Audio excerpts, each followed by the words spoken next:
morning, Central Texas. Welcome to Kiss Community Connections at My Kiss 1031. I'm Phyllis Jones, your host, and guess what? I'm happy again because it's a little chilly outside. So, I'm happy about that. I'm always ready for some nice, comfortable, yes, I say comfortable, cool, chilly days and cool, chilly mornings. I don't know about you, but I could wake up refreshed. I could breathe because there's no allergies. Well, you know what? Election day is over. We know who won, who didn't win. Some of you, your candidates won. Some of us, our candidates did not win.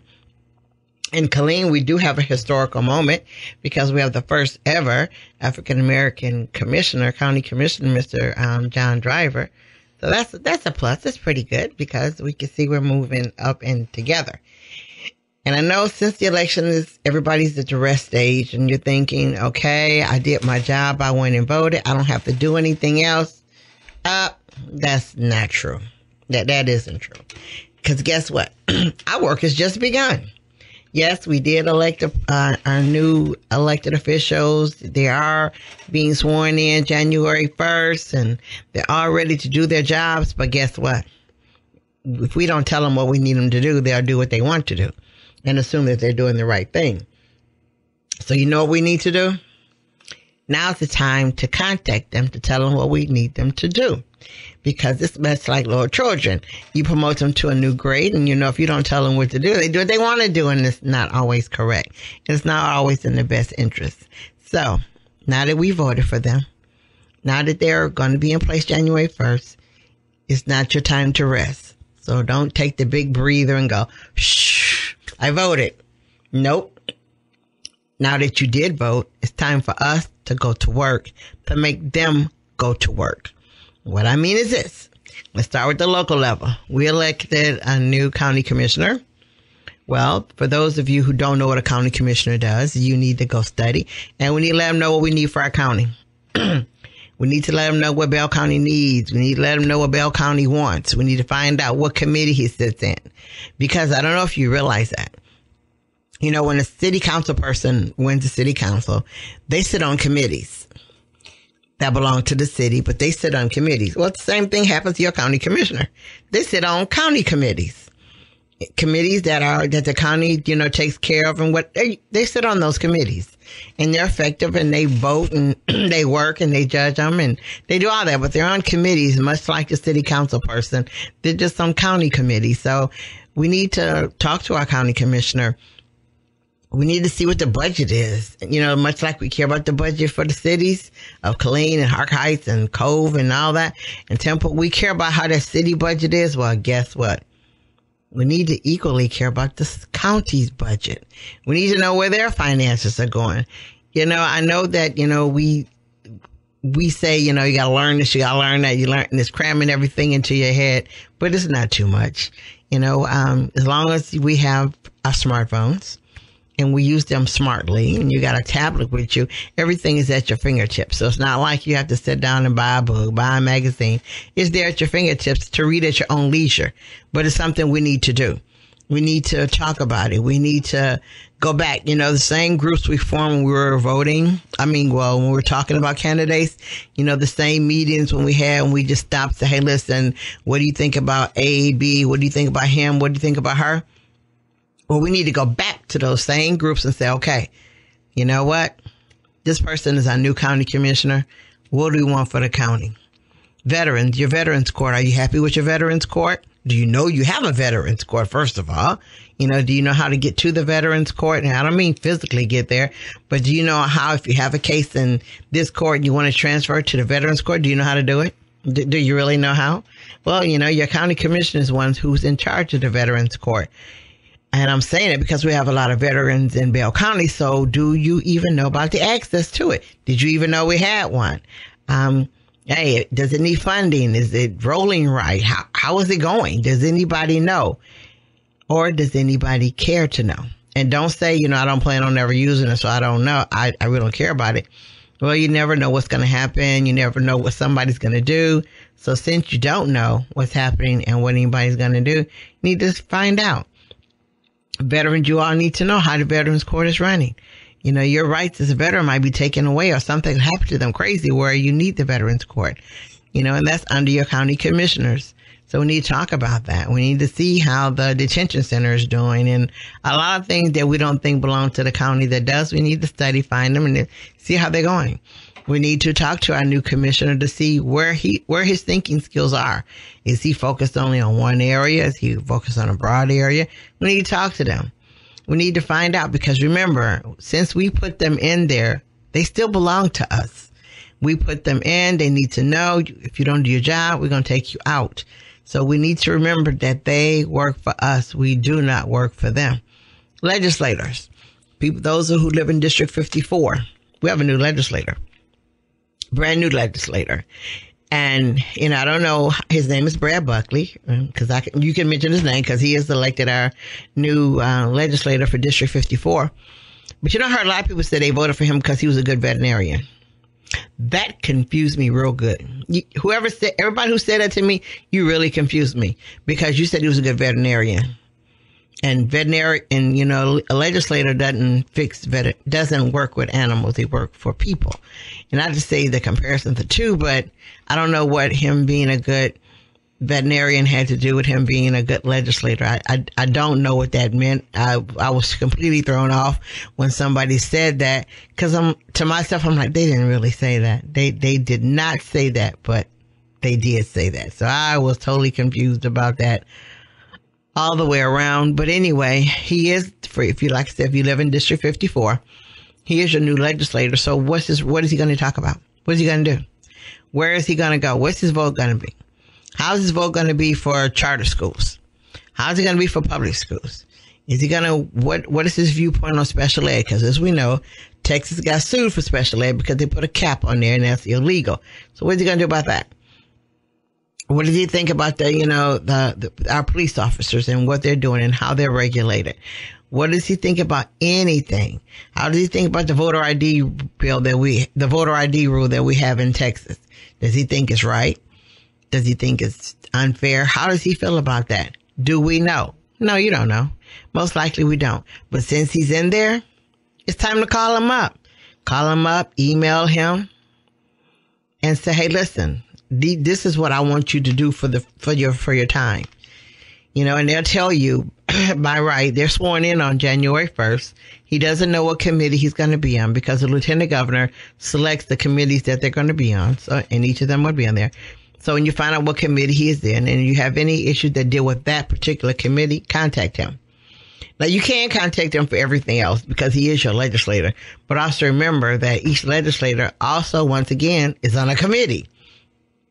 And a lot of us don't think about that each person that represents each area, your city, your county, and your state, they're all on committees. And they have to be. So the committee isn't the only thing that they do. They still represent, your district. They still represent you as a person because you're in the area. But they also represent that committee that they're on. So we need to pay attention to what committee he's put on and to him. Now, they'll tell you, you can submit a bill and people go, oh my gosh, I don't know how to write a bill. Easy. You just write an agenda item.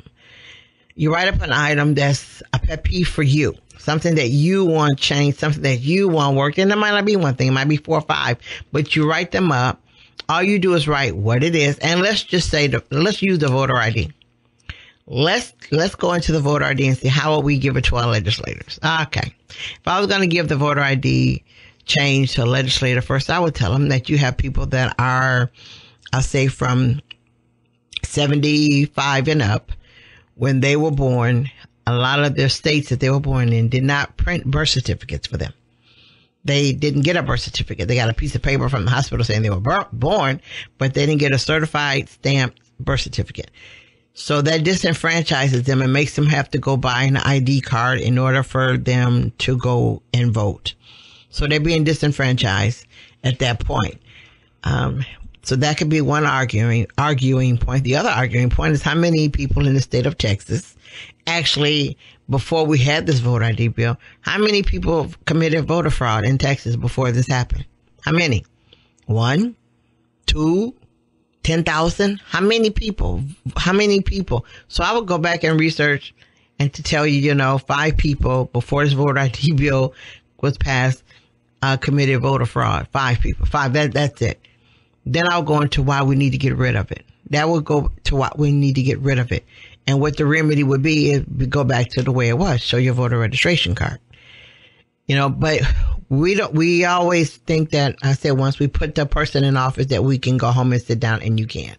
So now it's time for you to go back in your groups, back in your organizations, back in your people talks, back in your person, you all sat down together and talked about the election and get everybody fired up. Well, let's go back and get fired up and write up some items that we want to come to the floor.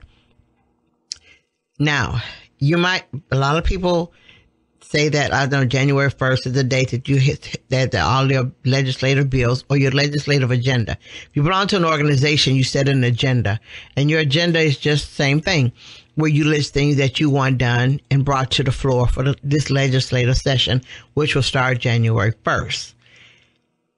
We need to get that done. So you write them up, you get them put up, but you send them in November 30th. I know. I just told you that they'll tell you that the session starts in January and the bills hit the floor in January, but that's true and not true. That's what they want the public to do. But guess what? Their constituents, people who gave them the big money and all this other stuff, they send those bills in on November 30th. November 30th, they're at the desk. Now, November 30th, if you put them in, they're going to sit there, because remember, the new people haven't been sworn in yet to January, but those bills are still there. So as soon as those bills get there, they stay there. They don't disappear. But when those committees are picked, they're given to those committees real quick. Boom, boom, boom. Here's yours, here's yours, here's yours. And they're there first. So what I'm telling you right now is, don't sit down. Like I said, get uncomfortable again. Don't, sit in that little chair or sit there and lay back and go, yeah, I voted. No, let's get back to work. Just tell them what we want them to do. I put you there, whether I put you there or not. I voted for you, or whether I did not vote for you, you won, and you are the person I need to talk to. You're the commissioner that won. You're the one I need to talk to. You're the legislator that won. You're the one I need to talk to. Also, starting in January, if you pay attention, you'll see there's a lot of groups that have a lobby day. And a lot of us I've talked to did not know what lobby day was. Shouldn't have did what I did, but I assumed, and I shouldn't have. I thought everybody knew what lobby day was. I thought everybody who voted regularly knew what lobby day was. I did not think about the fact that they didn't. But lobby day is the day other group of people come together, and they go to the Capitol, and you talk to your representatives. You talk to them by committee and to your legislator. Because let's say I might have an issue about education and funding. Okay. So I'm going to go talk to the legislators that have to do with education. Correct. Then I'm going to go to the legislator that deals with finance. Then I'm going to go talk to my own legislator. So all three of them I'm going to talk to. But what I'm going to do is leave them a packet of what I said. Because, if 30 people go visit him, he or she will not remember what those 30 people said. Not at all. They won't remember. And we know what they won't remember, because we wouldn't remember. So what you do is you take a packet with you and you leave it with them. This is what I want. This is what I said. This is what we want to do. And you leave it with them. And so legislative lobby day is when a group of people go down, and you all might not have the same the group of legislators you want to see. And then again, you might. It depends on how you've arranged your lobby day, but you're going down to lobby for a lot of different things. Some people lobby for one. Some people lobby for a group of things. I belong to various organizations, but I'll say TSOY, which is Texas Save Our Youth. We're going to have a lobby day for sex trafficking. Why? Because it's, Texas is number 2 in the United States, followed by California. Houston is the number 1 city, and we're part of that triangular trade. Bell County we're part of the little triangle there, where trafficking is, going on. So since we are part of it, we need to defeat it. So we're going to go up there, and what we're going to tell the legislators is good. 2 years ago,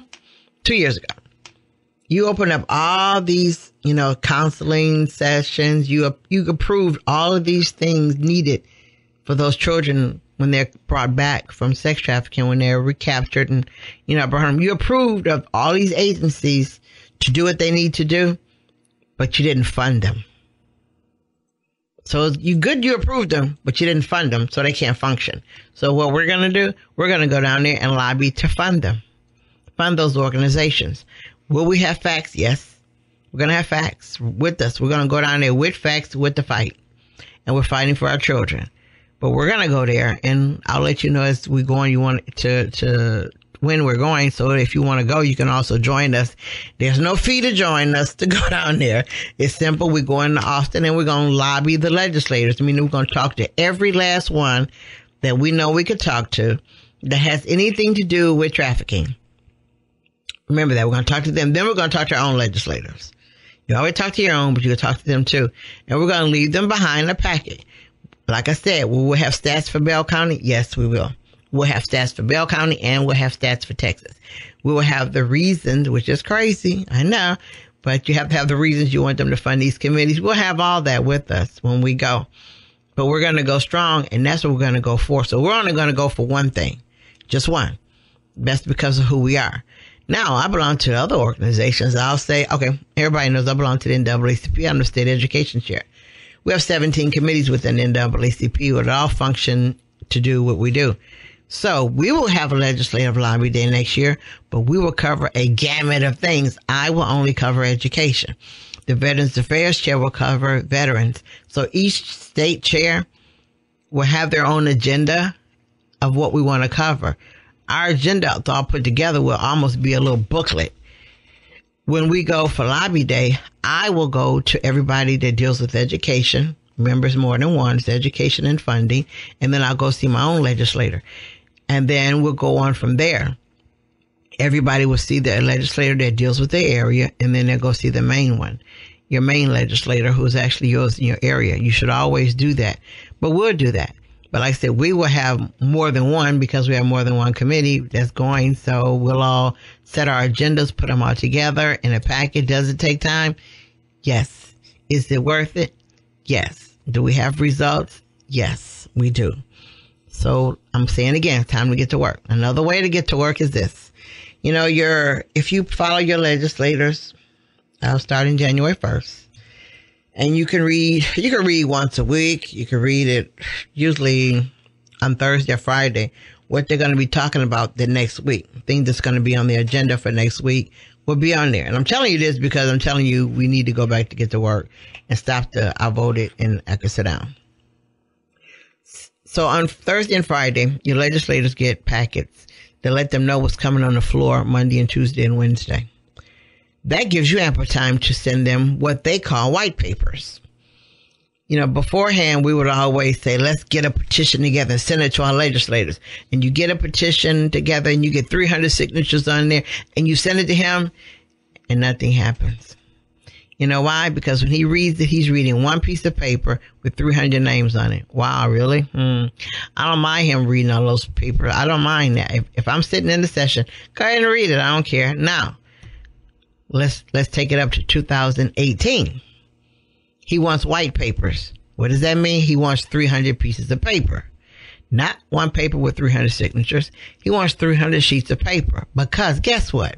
If he's on the floor and he's talking and he's holding a stack of papers in his hand and he's telling me that it's 300 sheets and I'm looking at that stack and that's what it looks like, I do not want him to stand up there and read all those pieces of paper. I do not. I don't want to hear him because, one, they might not all say the same thing, and then again, they might. But it doesn't matter.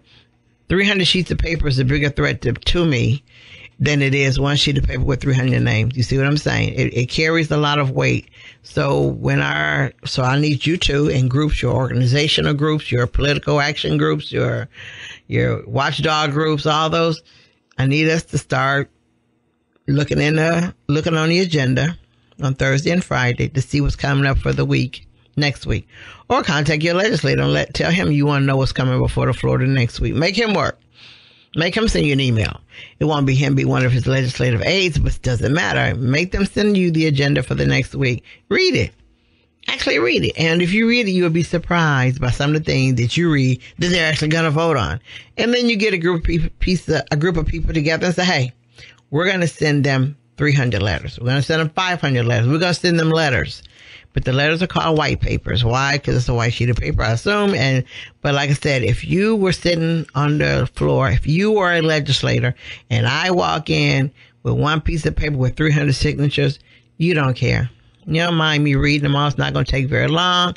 And yeah, they all said the same thing. Flip it. If I come in there with 300 sheets of paper, you don't want me to read it. You don't. You don't want me to read it because you don't have that much time. You don't care. It's like ridiculous. So you will let me read a few of them. Then after that, you will say, you got my drift. You got me. Okay. Let's go with this, or let's kill it. But the thing is, you want to send in what's more powerful. And the most powerful thing is the white papers. So once again, yes, we still have work to do. Yes, we still need to go and do it. Yes. Follow the agenda. Yes. Those of you who don't say time, back it up. Yes, you do. You know, the hour you spend on Facebook, you know, the hour you kill doing something that you don't need to be doing, that you could really be doing something, use it for that.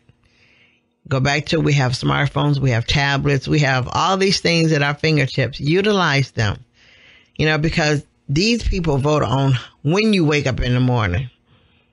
They do. They vote. They do, because setting your time at work, your lunch, your raises, your no raises, whether your job is going to go private or not private, what it's going to be doing. All that's voted on. All of it's voted on. You know, your protection, your police getting cameras. If you know that was an uphill battle until it finally went through. Different things like that you say, and none of that affects me. When you actually look at it, it does all affect you, really. And when they cut school funding, does that hurt you? Yes, it does. It hurts you because your child might not be going anywhere. It hurts you also because idle hands are never good hands as far as adults or children, especially our children. Idle hands aren't good. So we need to go back and work. And I'm going to say it again, just because we elected them doesn't mean they don't have a job. They do have a job now, but you need to give them one. You need to make sure that they don't go in there thinking that they know what you want. Because if you remember what I always tell you, if they don't talk to you, how can they talk for you? When a candidate says, I'm here for you, and he hasn't talked to you, obviously he's not there for you. Not to say he's against you, but he can't tell you what you want. He can't look at you and go, oh, you know what? People in your age group, this is what y'all want. That might be nowhere in the sight what you want. But he's assuming that because you haven't talked to him. You have not. Me, myself, I'll say I make it a point. Now, I'm not going to every week look at what the commissioner's court's going on. I'm not going to look every week to see what the legislator's going on, because I have one advantage on the one half. Legislators, I have two that always contact me. So I know the legislators that are on the education committee contact me every week to let me know when the session begins. They'll let me know what's coming up on the agenda. And then I have a couple of days to get some friends together, send it out, and say, listen, let's all send a letter to do this. So I've got that. So I don't have to search it. I got it because they'll contact me, and they'll contact anybody, because you know his number one thing is to win. Whatever. And when he sends you out something and he's going to send you his opinion, he wants to win, because, you know, they want to look good. Well, they want to look good. Well, if they want to look good and they're saying what you want them to say, okay, let's do so. I was looking on my messages this morning, and I noticed that a couple of organizations that I belong to are having their legislative retreats now. And what you do on a legislative retreat? Same thing. You sit down, you draw up your legislative agenda. They just call it a retreat because everybody's there. We're there for the weekend. And what we're talking about, grassroots of things that need to be done. We're talking about what the little people need. You know, we're talking about the people in the flood zone. I don't know if anybody pay attention, but there's tiny houses. In Houston, they have a whole community of a tiny house. And a tiny house would be basically a studio apartment, but it's a little bitty house. It has 2 rooms in it. That's it. 2 rooms, and that's all you need. But they have a whole little city almost of tiny houses. They're economically safe and economically friendly, you know, that you can afford them. But it's a make sense thing, you know. And we went before our NAACP, our health chair. She spoke on the floor everywhere about the tiny houses that the government could provide to people who lost their homes. You know, but who did that go back to? That went back to your legislators. Here we go back again and around back to your legislators to say, hey, listen, we need those tiny houses. We need a block of them. We need an area of them, you know, to help our people. And once again, helping what people? Back to the legislators again. Get the people there in their communities and in communities alike. So everything we do basically is tying into them. So what I need you to do is to sit down and let's start getting to work. Let's talk to our legislators and tell them what we want, how we want it, when. Let's talk to them. If we don't talk to them, remember, they do what they want to do, or they do what the person who paid them the most money paid them to do. But I want you to be the forward one, just like we stepped out there and voted. I want you to step out there again and speak up for your people in the community. Speak up for the children who don't know how to speak up yet because they haven't reached the age of doing this. I want you to speak up for everybody that, you know, is around you, that you care about. I want you to speak up on all issues that are based upon our viewpoints. I want you to speak about those. I want you to talk about those. It doesn't take long to drop a legislative agenda, which turns into a bill. No, we're not perfect bill writers, but you have legislators that if they see what you wrote, if they want to push for it, they will have their aides rewrite it for you and send it back to you to say, is this what you were saying? Because they know how to craft it better. You want that relationship. You want to open the door to it. So like I said, I'm going to say it again. Now that we put them in office, whether, well, let's say it this way. Since they're in office, whether you put them there or not, they belong to us. They're our new employees, if you want to say. We're their new bosses. And we need to tell them what to do. Because if not, they'll do what they think they want to do is right. So, you know, let's throw the friendships out. Let's throw the, oh, I know him, been knowing him for 20 years, so I don't have to worry about it. What he going to do? Yes, you do. Because you didn't know him as a politician. You didn't know him as a legislator. You didn't know him as a county commissioner. You didn't know him as your congressman and your senate. You didn't know any of those things. So let's not sit back and say it's a friend of mine. And, you know, I know he's going to do us right. I know he's going to do me good because I've been knowing him for so many years. Don't say that because that might not be true. But by all means, our work is not over. It's not time for us to sit down. It's not time for us to relax. It's not time for us to chill. It is time for us to go back in and go back to work. And now, like I said, give our elected officials that we put in office, it's time to give them a job. It's time to, you know, hire them again and say, hey, you're here. This is what I need you to do. And you got to remember every facet of what we do, no matter what we do, even the radio, everything is all regulated, you know, and it's all voted on, you know, and we need to always remember that, you know, when you wake up in the morning, everything is voted on. Everything we do is voted on. It's voted up, down, stay the same, but it is voted on. So we need to make sure that when we vote, we go back and do the rest of the half, which is, this is what I want you to do now that you're there. So we're going to take a little break and I'm going to come back.